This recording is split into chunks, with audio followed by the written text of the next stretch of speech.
Alright, we are going to take a look this week at the first part of a drill. It's called a 3D drill. I borrowed this from the Davis Aquatic Masters, and this is kind of a single drill progression that will take the place of almost every other drill. If you can master this one, you have mastered almost everything that's important about the stroke.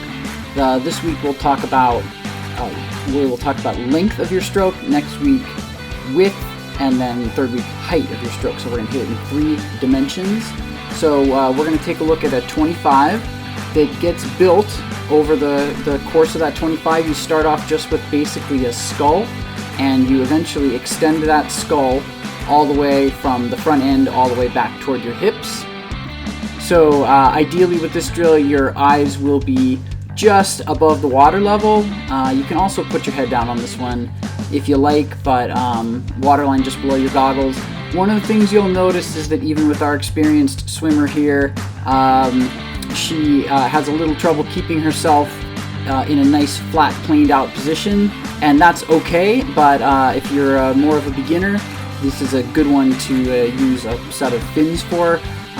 Any fins will do. I like the Aquasphere Alpha fins, but just about any fin will do, but that'll just kind of help keep you up in a floating position. Don't use a pull buoy for this though. So fins are good, but pull buoy not so much. And what we're going to see, I'll play this first at normal speed, and then we'll come back and take a look at it a little slower. But she'll start off in just a basic hinge into a little bit of a skull. It almost looks like an underwater dog paddle. And then as she moves down the lane, she's just increasing the length of that stroke a little bit more each time, until eventually she's pulling all the way back past her hips. And at the very end, you can see her put a little flip of the water there. That hand comes out of the water at the end. We're always looking for an underwater recovery on these, so it gets a little tricky as we get further along. So let's bring that back and take a look at it again. I'm going to slow it down just a little bit as she goes through. We can go just a little faster than that. So we're starting off from the wall.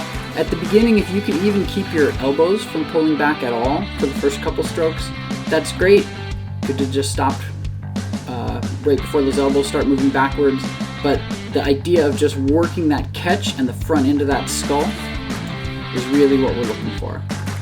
So if you watch her at the beginning, I'm just going to pause it for a second here, and look at the shape of that catch.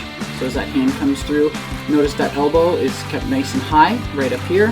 Hands are coming back underneath.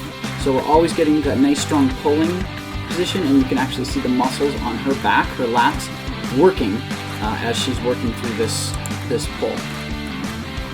Nice sculling motion on both sides.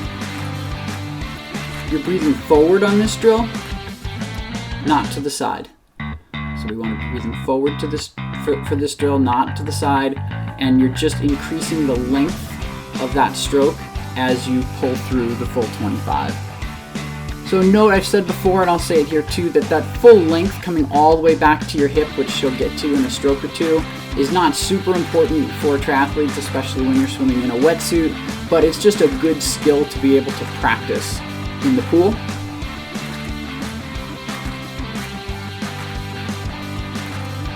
So you can see this is a pretty challenging drill with that underwater recovery all the way through here. Okay? So at the end, she'll come through on these last couple strokes when we get to the end here.